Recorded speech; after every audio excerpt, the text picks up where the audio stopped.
It's Friday, August 26th, 2022. I'm Jackson Bird. Today, Google ran a study using its own pre-roll ads on YouTube to try to pre-bunk people before they fall for conspiracy theories.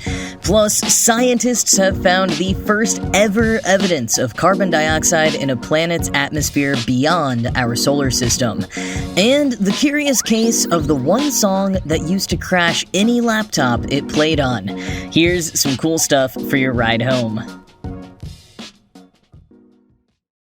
Over the last several years, we've seen some moderate attempts by social media companies to combat the rampant mis- and disinformation running wild on their platforms.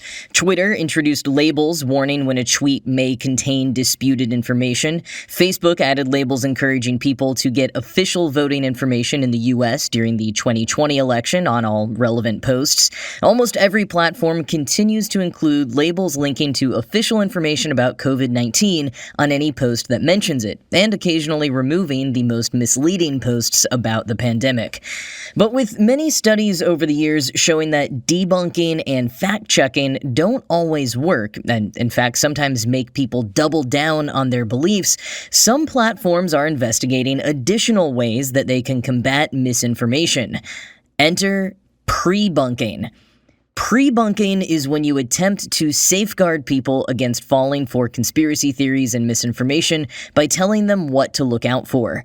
Now, it's typically not about telling them about specific conspiracy theories or arming them with facts on particular topics, but rather more of a media literacy lesson. Or at least that's the form it took in a recent study run by the University of Cambridge and Google's Jigsaw unit. Publishing their findings in Science Advances on Wednesday, the team created a series of 90-second cartoons that played as pre-roll ads before regular YouTube videos for US-based users over 18 who had previously watched political content on the platform. Quoting NBC News, "To avoid turning off political partisans, the researchers created their 5 cartoons without using any real political or media figures, choosing instead to illustrate their points with fictional characters. One cartoon explains the concept of an ad hominem attack, in which a person attacks someone by making an argument rather than addressing the merits of the argument itself. It features a brief clip from The Simpsons to illustrate its point, while other cartoons feature characters from the Star Wars franchise, South Park, or Family Guy. The result is videos that are half rhetoric class, half pop culture deep cut. We can, in a very apolitical way, help people gain resistance to manipulation online," said Beth Goldberg, head of research at Jigsaw, a Google subsidiary that does research into misinformation and other subjects. End quote. The team further explained prebunking in a recent piece in The Conversation. Quote, "As opposed to prebunking, debunking, or fact-checking misinformation has several problems.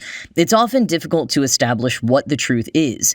Fact checks also frequently fail to reach the people who are most likely to believe the misinformation, and getting people to accept fact checks can be challenging, especially if people have a strong political identity. Studies show that publishing fact checks online does not fully reverse the effects of misinformation, a phenomenon known as the continued influence effect. So far, researchers have struggled to find a solution that can rapidly reach millions of people. Inoculation theory is the notion that you can forge psychological resistance against attempts to manipulate you, much like a medical vaccine is a weakened version of a pathogen that prompts your immune system to create antibodies. Prebunking interventions are mostly based on this theory." End quote. 2 notes from me. 1, I find it slightly ironic how much vaccination language is used around prebunking, considering one of the biggest hurdles of misinformation right now is vaccine skepticism. And 2, The Verge points out that some of the studies saying fact-checking might not work or even backfire is disputed. But I would say if fact-checking maybe works and maybe doesn't, there's no reason not to experiment with prebunking as well. Let's do it all. Although I would also say say there's a certain anecdotal precedent for fact-checking to backfire on social media in particular. Any of those labels that pop up saying someone's post is a disputed claim are sometimes received by the people making the post as something that makes them angry or makes them hold their beliefs closer to their chest, showing that big tech is in bed with the liberal elites, or is worn as a badge of honor. Those who get kicked off of platforms for spreading misinformation occasionally act as martyrs to their communities. So personally, I think this concept of a more general media literacy, removed from any specific facts or topics, could be more effective. I don't know how effective Twitter's feature is that asks if you've read an article before retweeting it, but that seems like a better nonpartisan media literacy strategy than some of their more topic-specific labels. As the researchers of this study wrote, quote, "When you're trying to build resilience, it's useful to avoid being too direct in telling people what to believe, because that might trigger something called psychological reactance. Reactance means that people feel their freedom to make decisions is being threatened, leading them to digging in their heels and rejecting new information. Inoculation theory is about empowering people to make their own decisions about what to believe." End quote. And as Goldberg pointed out, prebunking tactics are not meant to replace fact checks, information labels, moderation tools, or anything else. We have a monumental issue on our hands with misinformation, and we've got to throw everything at it we can. And more general media literacy prebunking is, in a way, more efficient. Goldberg said, quote, "We don't have to anticipate what a politician is going to say or what the vaccine disinformation campaign is going to say next week. We just have to say, we know there's always going to be fear-mongering." End quote. But is prebunking more effective? Well, here's how this most recent study worked. After letting these videos run as pre-roll ads and be watched by 1 million people, they reached 5 million people, but 1 million of them stuck around to watch. The researchers then followed up with a random subset of 22,000 people who saw the ads, serving them a one-question quiz to assess if they recognized the manipulation techniques seen in the ad. That quiz didn't follow immediately after a person viewed the video, but rather appeared sometime within 24 hours after they saw it. And on average, users saw the question 18 hours after viewing the video. The people who watched the ad were 5 to 10% more likely to recognize the manipulation tactics than a control group. And in smaller, controlled studies, the researchers recruited 5,000 participants online and had them watch the prebunking videos or a neutral control video, and then view fake social media posts, some of which used the tactics discussed in the video. And once again, the people who had seen the video were significantly more likely to identify the manipulation tactics. But one question remaining is how long of a timeline these prebunking methods can last for. If you see one 90-second video about false dichotomies, will you still remember it 2 weeks later when you encounter a false dichotomy in some videos served up to you by the algorithm? Or especially when you start listening to a podcast from someone you think you agree with? As The Verge puts it, quote, "The group is still far from testing whether prebunking will make people critically evaluate information they want to believe from sources they like, which is how a lot of false information spreads across social media.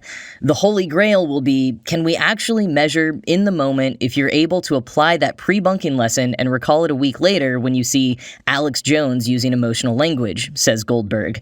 "I'm not sure that we will get significantly closer in the near term. But for now, the work opens the door to more research on whether a misinformation vaccine makes sense." End quote. And thanks to the success of this study, Google will be running an ad campaign using similar videos next month in Poland and the Czech Republic in an attempt to counter disinformation about refugees and the Russia-Ukraine war. So even though the videos are neutral, the reasons for running them, at least behind the scenes, aren't. And I do wonder if popularizing the fact that these videos exist will create some kind of resistance to them. Google does not currently have plans to run these campaigns for the US midterm elections or any other potential bed of misinformation around the world, but they did explain how simple it would be for any other company, nonprofit organization, or individual to run the ads themselves using the cartoons they created, which are marked as free for all to use as they wish. But Shannon McGregor, senior researcher in communication at UNC Chapel Chapel Hill, who was not involved in the study, was critical of that, telling NBC News in an email, quote, "In the end, the authors propose that those worried about disinformation on social media, including YouTube, should spend more money on those platforms to run ads to protect against disinformation. In many ways, that is wholly unsatisfying for basically all stakeholders except the platforms." End quote. A fair point, except that I think the researchers at Google's Jigsaw unit were just saying, hey, here's the one campaign that's been approved so far. If anyone else wants to do more while we work through bureaucratic red tape, go for it. And personally, I'm curious how much this could be engineered in the future. There are so many levers YouTube has to pull with its algorithm. Would there be a way to trigger some of these videos to play as pre-rolls on a video after someone has watched 10 videos of increasingly volatile political commentary on autoplay? I know that's not exactly prebunking because it's coming in the middle of a marathon viewing session, but I would be curious about its effects in a situation like that, and if that were something YouTube would be willing to implement. Would that cross the line in terms of privacy, more so than some of their existing algorithmic and ad-based behavior? I don't know, but using their advertising and brand tools for public good in this way is certainly intriguing.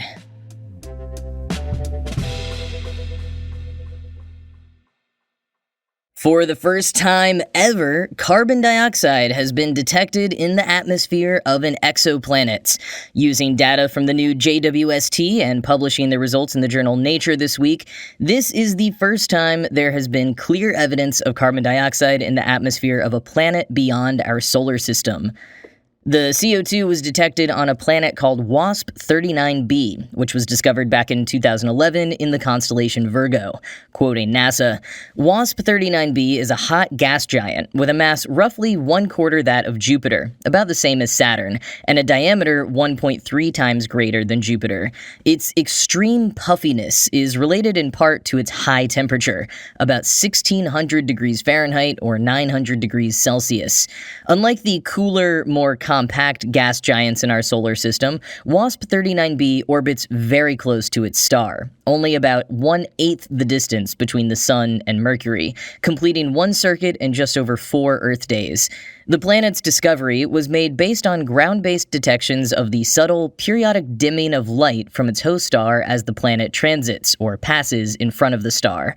Previous observations from other telescopes, including NASA's Hubble and Spitzer space telescopes, revealed the presence of water vapor, sodium, and potassium in the planet's atmosphere. JWST's unmatched infrared sensitivity has now confirmed the presence of carbon dioxide on the planet as well. End quote. As Phil Plait points out in his Bad Astronomy column on Sci-Fi Wire, due to that extremely high temperature and, being a gas giant, WASP-39b is not Earth-like. But the reason this is so exciting is because it proves JWST will be able to detect CO2 on other planets, including terrestrial ones like Earth.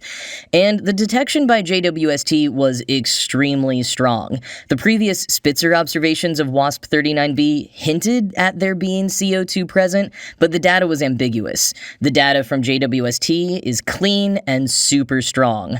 Without going into the nitty-gritty details, link in the show notes to check out the graphs and explanations if you want them, Plait says the astronomers reported a 99.9 repeated percent probability of the CO2 in the atmosphere being real. That's pretty huge. And again, like a lot of these early findings from JWST, it's more proof of concept, learning what this telescope is capable of, and thereby understanding what more we might be able to learn in the future.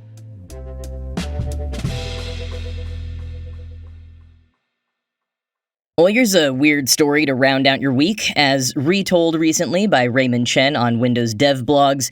Back in 2005, it was discovered that anytime a certain song was played on certain laptops, the laptops would crash. Just this one song. And not as like a malware thing. It wasn't a specific file. It was this song no matter how you played it. And it wouldn't just crash the laptop it was playing on. If you placed another laptop beside the one playing it, that other laptop would crash too. The song? Janet Jackson's 1989 Rhythm Nation. Considering this problem was first detected 16 years after that song was on the Billboard charts, it probably took a while to even discover it was an issue, and one that affected multiple people. Once it was filed as an issue with Windows XP product support, the manufacturers started investigating, and turns out that Rhythm Nation contained one of the natural resonant frequencies for the 5400 RPM hard drives being used on those laptops, as well as some manufactured by their competitors. The investigating manufacturer then built a custom filter that would detect and remove those frequencies during playback. As Simon Sharwood wrote at The Register, quote, "Few modern machines have hard disk drives, never mind that rotate at the unfashionably slow speed of 5,400 revolutions per minute." The Register nonetheless reports this news because the Meter Corporation has seen fit to list it on the Register of Common Vulnerabilities and Exposures, the definitive list of cybersecurity vulnerabilities we all need to watch out for. While the bug seems comical, to the point of basically seeming to be a bit of a joke, side-channel attacks are a real threat. Israeli researcher Mordecai Guri has found ways to attack computers, including by making memory emit radiation in the same bands used by Wi-Fi and encoding information into those emissions, end quote. And TechSpot points to another technique called Air Viber that can steal data from PCs with no online access through the use of vibrations in combination with malware that encodes the data transmitted. So we may not need to worry about Rhythm Nation crashing our laptops anymore, but threats, accidental and purposeful, that make clever use of physics still abound.